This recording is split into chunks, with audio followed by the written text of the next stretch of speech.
let's put it this way. You know, marriage has a responsibility. If you're a man and you decide to go and marry, bring a woman into your house, and you assume, as St. Paul said, that you're the head. Yes. Well, you can't be head for mouth. You can't be head for nothing.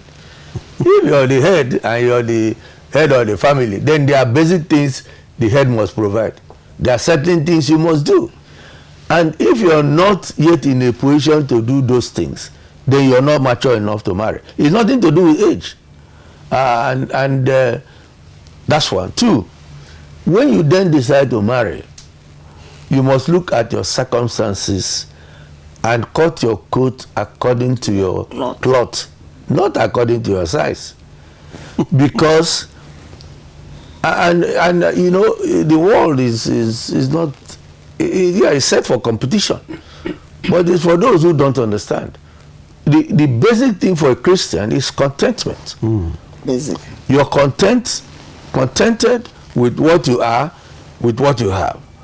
And you and your wife, young or old, plan according to your means. Don't be looking at, oh, the woman will be looking at the other people, how they are moving, and then the man will be looking at, you just missed the road. So the basic thing is that a couple getting married, first, I would very much recommend that if a young man decides to marry, he must have something doing. It doesn't have to be paid employment. And that's what, when we came out, yes, there were a lot of white-collar jobs to do. I mean, when I left university, I had 3 or 4 jobs to choose from. By the time I started the job, in the first 6 months, first of all, I was ushered into a room, a flat, with a baby cot room. I hadn't married by then. Everything was furnished. As I came in to start the job, there was still waiting to usher me in, check me in and so on. Just under 6 months, I had a car on the road with vehicle advance given to me by my employers.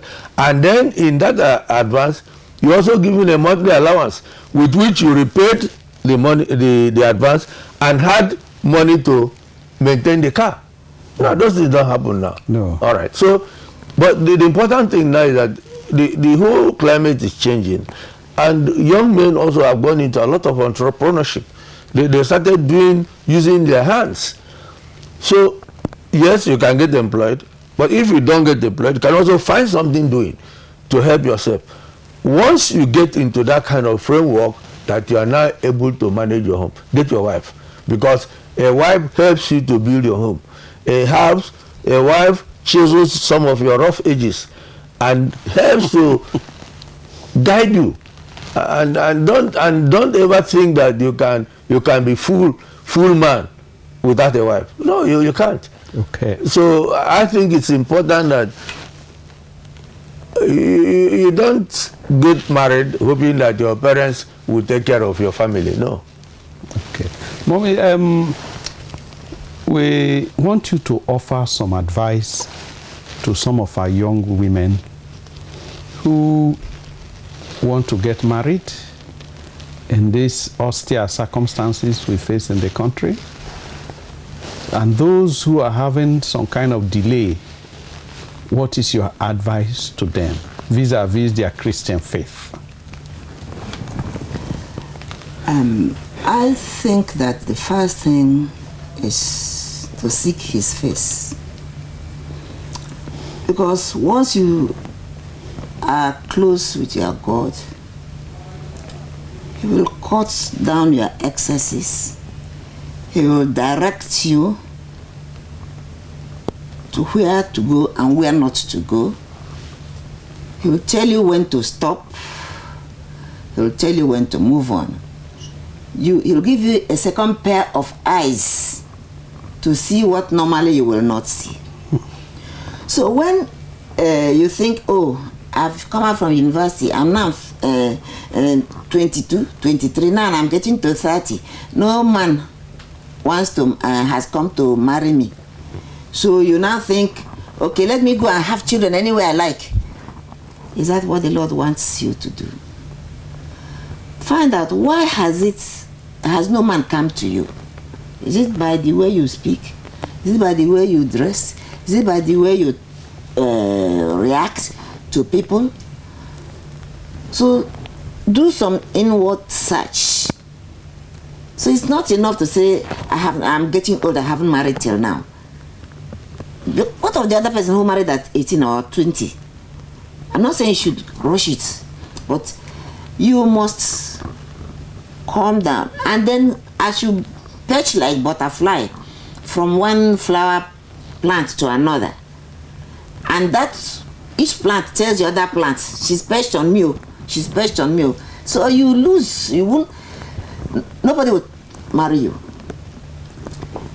So if you calm yourself down and you are organized, you are focused, you are responsible, you are seen as a responsible young lady, no man will see a responsible young lady and will not approach her for marriage. So ask yourself, why? What am I doing wrong? There must be something you are doing wrong. Or such, maybe you are in the wrong environment.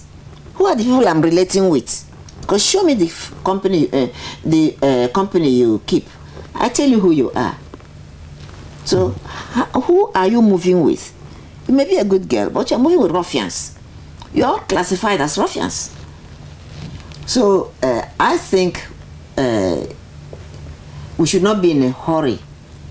Won't you propose marriage to me? I can give you the money to go and pay my parents. How do you, because there are girls who do that. When you do that, you cheapen yourself. You do not cheapen yourself. Let him see you as somebody or something you to wish to have. In that case, God being on your side, you will not make mistakes. Hallelujah. Sir, tell us about your profession and how it relates to your busy schedule and your married life. Well, I'm an economist by training, and I started work as a marketing officer. I did a lot of traveling in those days. And then, of course, I got God's favor and got promoted and got into top management position by 1972 when I was appointed the general manager of River State Marketing Board. And of course, that again entailed a lot of traveling. And as a young man, I was 33 years old, and I was having that top position. One of the things I prayed God to do is to make sure that when I'm with my colleagues or compeers from anywhere in the world, they cannot outshine me. That meant hard work. And I was also not oblivious of the fact that being a young, handsome person with a lot of a good position, a good car, there were a lot of attractions. But when I look back for my wife in the house, then I know I owed her a duty, loyalty, and not betray the trust. So wherever I was, in London, because I traveled a lot all over the world in those days, I was very cautious of that. I was also cautious that once you let your gas down, and there are a lot of beautiful women around, especially when you're in those kind of positions, you really get attracted. But the one thing that I didn't want to happen is to get attracted, and then by the time you know it, somebody is coming to tell you this is your baby, or I'm carrying your baby, and so on. I mean, you get completely, well, for me, it wasn't something on the card.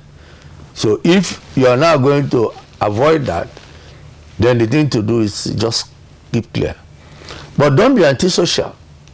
You know, there was a time when I got this big job as a young man, I started trying to play like big boy. So we go out for meetings, board meetings, and we fly in. In those days, for 2 weeks, I can fly in the country, have a board meeting in the night, the following morning I'm going to another place, and so on.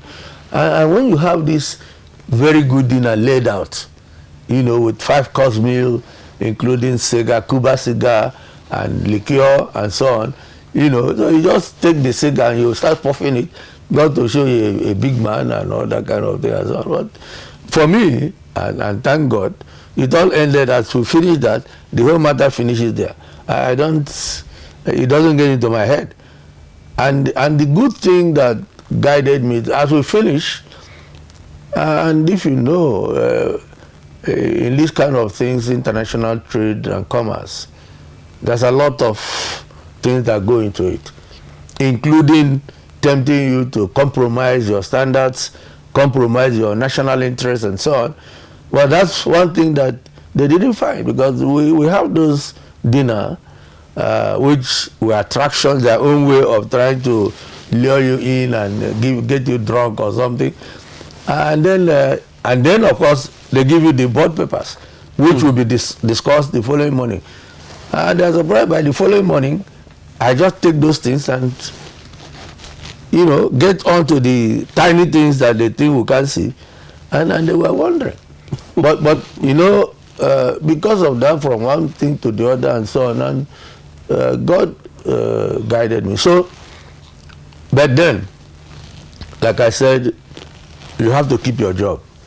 And to keep your job, you must work hard. There is no way out of it. And, you know, we came from the minority of minorities in those days, River State. I come from River State. Now, when I talk about River State Marketing Board, in those days, the marketing boards were the commodity boards, and to get there is not easy. It's not. When I left university and we came for an interview, 13 of us, our general manager was an Englishman, an Oxford graduate, and I was then given the job.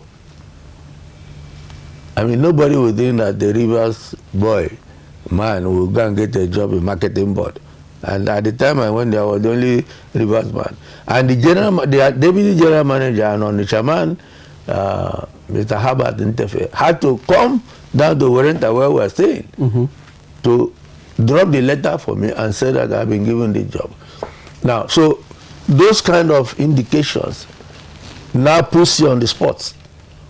You must then prove it. You must work hard and prove your mettle. And by grace of God we did. So you do that. Then you must come home. Because I had a young wife, beautiful girl in the place. I don't want somebody to come and snatch her from me, because I'm not around and so on. So I know I have to do that. So wherever I go, whatever I'm doing, I must go back home. And my wife cooks well. Hallelujah. And so I must go and eat her food. There's no question that nothing is going to attract me to outside to come and eat or something, and I won't go home. I must get home. So that you can avoid typhoid fever. So you know, you keeping your job, you're working hard to keep your job, but you also care for your house, for your home, and provide the kind of things you can provide. Luckily, from our Christian background, we are contented. Thank you. Whatever little we have, we share. Thank you. And if I can't afford it, I don't grudge you. Like I tell people, I can walk into a marble house or a diamond house, everything is diamond, from ground to ceiling. And I'll just go there, sit properly. When I leave that place, That is the man Diamond House. I'm not going to covet him and be thinking that, oh, I wish I could have the Diamond House. No, that's out of the matter. He has it, he can have it. I know that when I go there, I don't feel inferior that I'm in Diamond House. But when I get out to where I am, I'm completely contented. Thank you, sir. Yeah. Mommy,